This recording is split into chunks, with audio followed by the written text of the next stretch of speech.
Саламатсыздарбы туугандар, кандайсыздар, ден соолуктарыңар иштер. Азыр мен бир жаңылыкты көрүп алып, аябай ачуум келип, ошо ачуумдун үстүндө ушул роликти чыгарып жатам. Азыр уксаңар сиздердин дагы жиниңер келет. Анткени ар бир адамдын кыжырын келтире турган нерсе экен. Жалал Абад шаарында, Кыргызстандын Бахадыр деген бир жаран бир өспүрүм аябай эле жаш секелек кызды зордуктаптыр. Ал Бахадыр деген жаран мурун соттолгон экен, Россияда жүрүп соттолуп, адам өлтүрдү деп дагы соттолгон адам экен. Ошол Бахадыр мас болуп жолдо бара жатса, алдынан ошол кыз жолугат экен. Ал кыздын аты Айпери. Жашы жазылган эмес, анткени жашы аябай эле жаш болгон.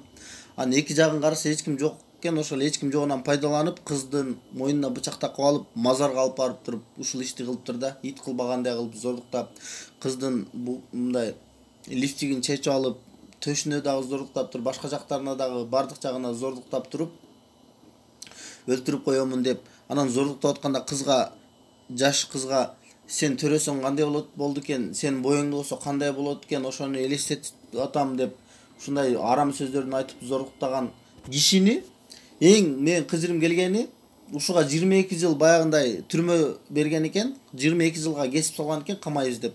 Анан ушул Бахадыр арызданыптыр. Мага көп берип койдуңар, менин ишим кайрадан карап бергиле десе, ошол Сузак районунун соту караптыр да, ошол камаган. Ошол жакка ошентсе кайрадан карап беришиптир ушунун ишинчи. Бул арамдар ушундай жырткычтын ишин эмнеге карап берген, кайрадан ошого жиним келет. Кайрадан карап берип, эми 20 жылга деп кайрадан чечим чыгарышыптыр да. 20 жылга деп. Ошого окшогон адамдарды атып эле салыш керек, өзүчү өлүм жазасын киргизиш керек болуп калдыбы билбейм. Буну жок дегенде өмүр бою камаш керек эле. Жок дегенде өмүр бою камакка камаш керек эле. Анткени азыр булар 20 жылга кести, мынакей кыскартып, дагы кичине акча берип, дагы бир нерсе десе, түрмөдө жакшы отурдуң, андай мындай деген бир шылтоолорду айтып 10 жылдын ичинде чыгарып салышы дагы мүмкүн. Биздин сотторду билесиңер, акча үчүн өлүп калышкан. Болбосо эмнеге Садыр Жапаров, Текебаев деген адамдардын сотун карап бергиле десе, алардын сотун карабайт дагы, ушуга окшогон жырткыч иттердин сотун кайрадан карап берет. Бул адам 10 жылдан кийин, 20 жылдан кийин чыкса, кайра колунан жакшылык келмек беле, дагы ушинтип бирөөнү зордуктайт. Бунун ошо ата менен апа азыр какшып ыйлап жаткандыр, жапжаш кызын зордуктап койсо. Жөн эле зордуктай ит кылбаган нерселерди кылып. Ушуга аябай жиним келди туугандар. Сиздер дагы өзүңүздөрдүн оюңуздарды жазыңыздар. Ушуга окшогон иттердин сотун кайрадан карап бергиле деп арыз жазса, биздин соттор карап бериш керек беле. Жөн эле жаап салыш керек эле бир жолу элечи. Ошол оюм менен бөлүшүп кетейин дегем.